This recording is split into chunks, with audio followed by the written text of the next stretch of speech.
नमस्कार दोस्तों, कैसे हैं आप सब। स्वागत है आपका आपके अपने YouTube चैनल एसएससी क्लासेज में। जी हाँ, आज हम लेकर आए हैं साइंस का एक टॉपिक, पाचन तंत्र।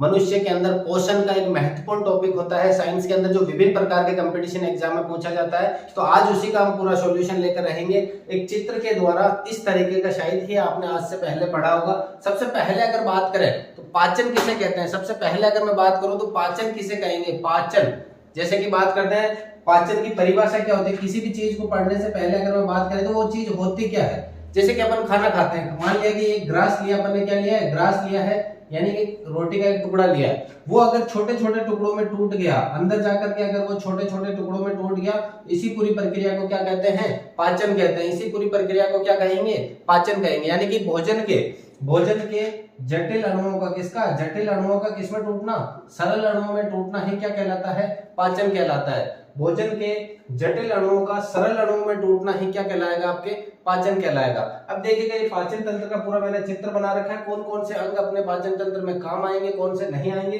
देखते हैं। सबसे पहले पाचन शुरू होता है आपके मुख से। सबसे पहला पाचन कहां से शुरू होगा, मुख से। जैसे ही अपन ने मुख के अंदर अपन ने रोटी का ग्रास रखा, वहीं से पाचन शुरू हो जाता है। तो सबसे पहला सवाल पूछा जाता है कि मुख के अंदर सबसे पहले किसका पाचन होता है। तो सबसे पहले किसका होगा, कार्बोहाइड्रेट का। किसका होगा, कार्बोहाइड्रेट का। जैसे ही आपने मुख के अंदर रखा तो लार पाचन शुरू कर देती है। लार क्या कर देती है, पाचन शुरू कर देती है। किसका करेगी, कार्बोहाइड्रेट का। किसके रूप में, स्टार्च के रूप में। किसके रूप में, स्टार्च के रूप में कार्बोहाइड्रेट का पाचन शुरू कर देती है। फिर आते हैं आपके नासिका का कोई रोल नहीं है। ग्रसनी यानी कि जो गर्दन होती है उसका कोई रोल नहीं है। वो सिर्फ और सिर्फ क्या करेगी, भोजन को आगे की तरफ खिसकाने का कार्य करेगी। फिर ग्रास नली तीसरा आ गया, चौथा आपके अमाशय आ गया, पांचवा आपके छोटी आंत, छठा बड़ी आंत और सातवां है मलद्वार। ये पूरे मिलकर के एक जो पूरी नली बनाते हैं उसको कहते हैं आहार नाल। उसको क्या कहते हैं अपन, आहार नाल। आहार का मतलब तो समझते हो, भोजन की नली। इसकी लंबाई 8 से 10 मीटर के लगभग अपने 30 फीट से ज्यादा होती है इसकी आहार नाल की लंबाई।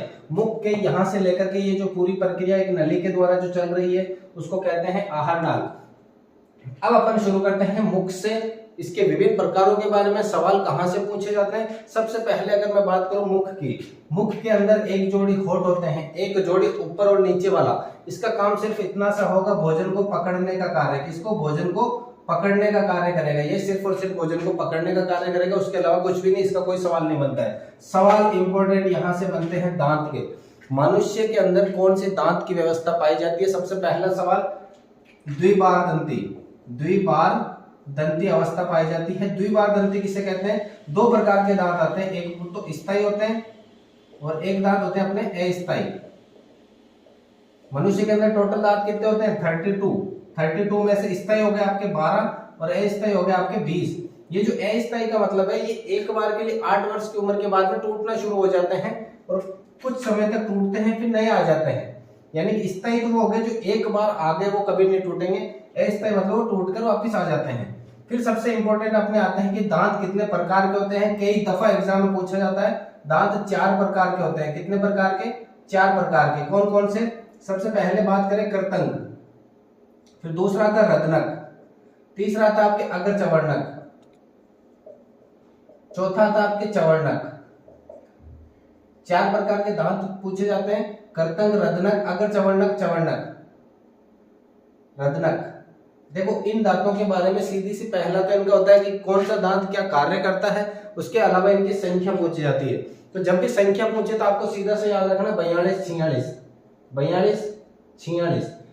4 दांत कृतंक के ऊपर, 4 नीचे, 2 रत्नक के ऊपर, 2 नीचे, अगर चवर्णक 4 ऊपर, 4 नीचे, चवर्णक 6 ऊपर, 6 नीचे। टोटल कितने हो गए, 4 2 6, 6 4 10 6 16 तो ऊपर और 16 ही नीचे। अब इनके कार्य पूछे जाते हैं। कृतंक का देखो, अपन को अपने क्लास में याद करना है कि किस तरीके से कृतंक का लोड नहीं लेना है, घर पे लेके नहीं जाना है। कृतंक का कैसे पकड़ना है और यहाँ लिख देना कुतरना या काटना। कृतंक क्या, कौन से दांत, कृतंक दांत क्या करते हैं, कैसे कुतरना, कैसे काटना। कृतंक दांत कैसे कुतरना, कैसे काटना। रत्नक दांत, रत्नक में रह से चीरना, चीर देते हैं, फाड़ देते हैं। ये कार्य कौन करेगा, आपके रत्नक। अगर चवर्णक और चवर्णक दोनों का एक ही कार्य रहेगा, क्या रहेगा, भोजन को चबाना। भोजन को चबाना। अगर चवर्णक और चवर्णक दोनों का कार्य क्या रहेगा, भोजन को चबाना। चबाने के लिए जो पीछे की तरफ वाले दांत होते हैं, अब इनकी व्यवस्था देखो, 1 2 3 4, 1 2 3 4, ये सामने वाले जो चारों दांत होते हैं ऊपर नीचे के, ये क्या कहलाएंगे, कृतंक। फिर इसके साइड में 2 तीखे दांत होते हैं, 2 ऊपर की तरफ और 2 नीचे की तरफ। ये जो दांत होते हैं ये क्या करते हैं, आपके रदनक यानी भोजन को चीरने फाड़ने का कार्य करते हैं। शेर वगैरह के अंदर ज्यादा होते हैं ये दांत, वो चीरते फाड़ते जाते हैं। फिर अपने पीछे की तरफ 1 2 1 2 1 2 1 2, ये होता है अगर चवर्णक। फिर 1 2 3 1 2 3 1 2 3 1 2 3, ये कहलाते हैं आपके चवर्णक। तो ये दांतों के हैं। दांतों के अंदर से सवाल पूछा जाता है कि मनुष्य के अंदर कौन सी दांत की व्यवस्था पाई जाती है, द्विपार्दंती अवस्था पाई जाती है। कितने प्रकार के दांत होते हैं, 4 प्रकार के। कृतंक यानी कै से कुतरना काटना, रत्नक का रे से चीरना फाड़ना, अगर चवर्णक और चवर्णक का चबाना। और याद कैसे रखोगे, 42 46, सीधा सा 4 2 4 6, सीधा सा। उसके बाद आता है लार, मुख के अंदर जो लार होती है, मुख के अंदर। और इसके बाद बात करें दांत का, एक इनेमल पाया जाता है। दांत के अंदर कौन सा इनेमल पाया जाता है, मुख्य पदार्थ होता है डेंटिन, मोस्ट है डेंटिन। दांत का मुख्य पदार्थ कौन सा होता है, दांत के अंदर डेंटिन नामक पदार्थ पाया जाता है इसके अंदर, दांत के अंदर। फिर एक प्रकार का होता है अपने दांत का ये जो सफेद वाला भाग होता है ना, सफेद भाग, ये किसकी वजह से होता है, इसको कहते हैं अपन इनेमल। क्या कहते हैं, इनेमल। और ये जो इनेमल है ये अपने शरीर का सबसे मजबूत भाग कहलाता है। ये जो सबसे मजबूत भाग सफेद जो होता है ना दांत, इसके अंदर इनेमल पाया जाता है, ये क्या रहेगा, सबसे मजबूत भाग। इसके अंदर लार की बात करें, लार के अंदर कौन से एंजाइम पाए जाते हैं, सवाल पूछा जाता है, कौन से एंजाइम पाए जाते हैं। एक तो होता है एमाइलेज, और एक होता है टाइलिन। 2 प्रकार के एंजाइम पाए जाते हैं। ये भोजन को पचाने का कार्य करता है। जैसे भोजन लिया अपने, लार इसके अंदर मिलकर के उसको क्या कर देती है, ग्लूकोज के अंदर, स्टार्च के अंदर निर्माण कर देती है, ग्लूकोज माल्टोज के अंदर निर्माण करती है। तो ये अपने मुख के बारे में हो गया। मुख के बारे में यहीं से सवाल पूछा जाता है, चवर्णक अगर चवर्णक कृतंक का ज्यादातर सवाल। इसके बाद अगर मैं बात करूं दूसरा मुख्य पदार्थ ग्रसिका का, अपने यहाँ पे कोई भी रोल नहीं है पाचन के अंदर। ग्रसनिका सिर्फ और सिर्फ इतना सा कार्य है कि ये भोजन को आगे की तरफ ले जाने का कार्य करती है। अब ग्रास नली की अगर मैं बात करूं तो ग्रास नली अपने भोजन के अंदर एक एपिग्लोटिक्स नाम की चीज होती है। एपिग्लोटिक्स, इसको कहते हैं अपन घाटी ढक्कन। ये क्या काम करता है, जैसे कि 2 नलियां हैं, इस प्रकार से नलियां हैं, एक तो श्वास की नली है और एक भोजन की नली है। ये एपिग्लोटिक्स यहाँ के ऊपर की तरफ लगा रहेगा इस प्रकार से। जैसे अपन भोजन कर रहे हैं, जैसे अपन भोजन करें तो भोजन वाली नली को तो खोल देगा और श्वास वाली नली को बंद रखेगा, और जैसे श्वास ले रहे हैं भोजन की नली के ऊपर आएगा, श्वास वाले को खोल के रखेगा। इसलिए इसको घाटी ढक्कन भी कहते हैं, इंग्लिश में कहते हैं एपिग्लोटिक्स। इसका प्रमुख कार्य क्या रहेगा, ये सुनिश्चित करता है कि भोजन को भोजन की नली में भेजें, ग्रास और ये जो श्वास है उसको श्वास नली में भेजें।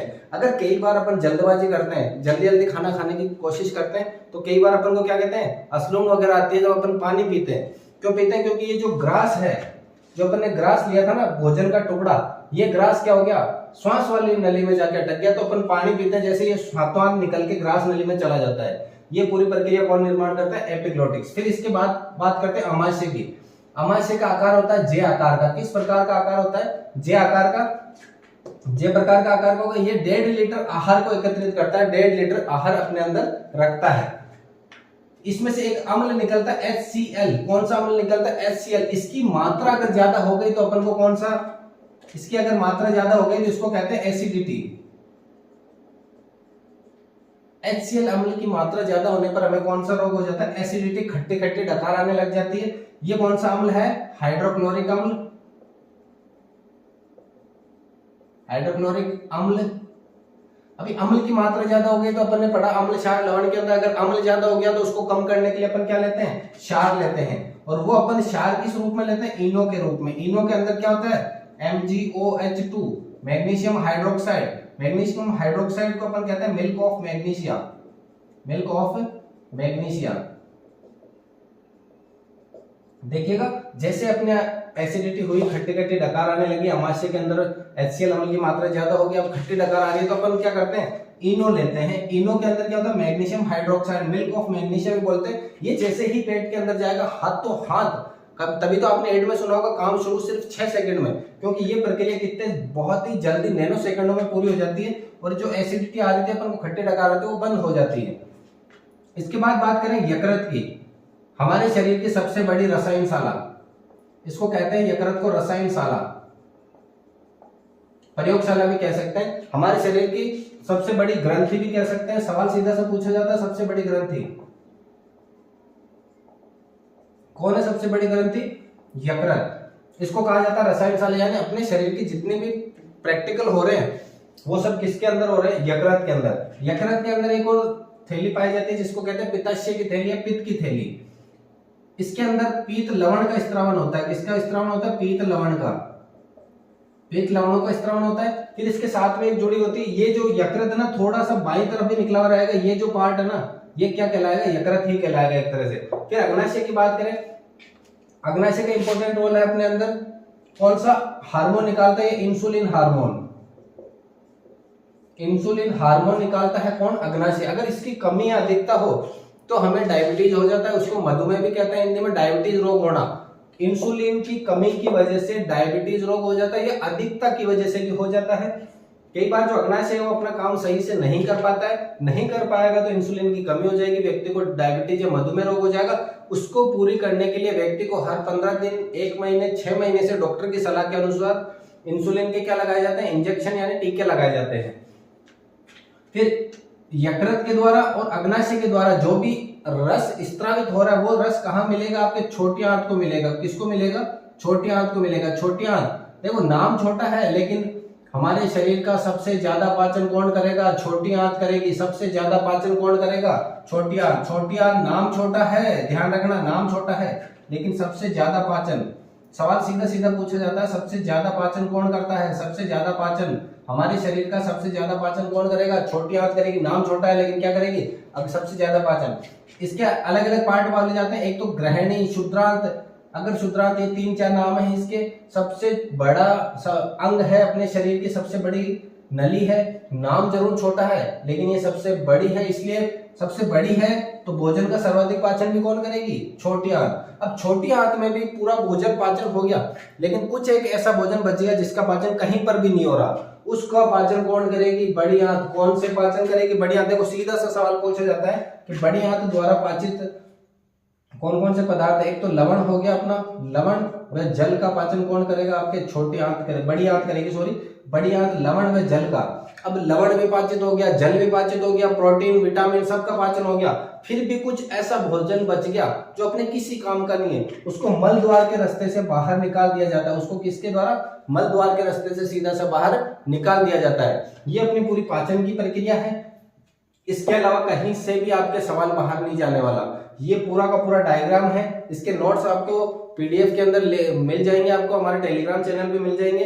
पीडीएफ मिल जाएगी पूरी पाचन तंत्र की विभिन्न प्रकार की परिभाषा के द्वारा। तो अगर वीडियो पसंद आए तो वीडियो को लाइक करें, दोस्तों के साथ शेयर करें और चैनल को सब्सक्राइब जरूर कीजिएगा। मिलते हैं अगली क्लास में, तब तक के लिए धन्यवाद।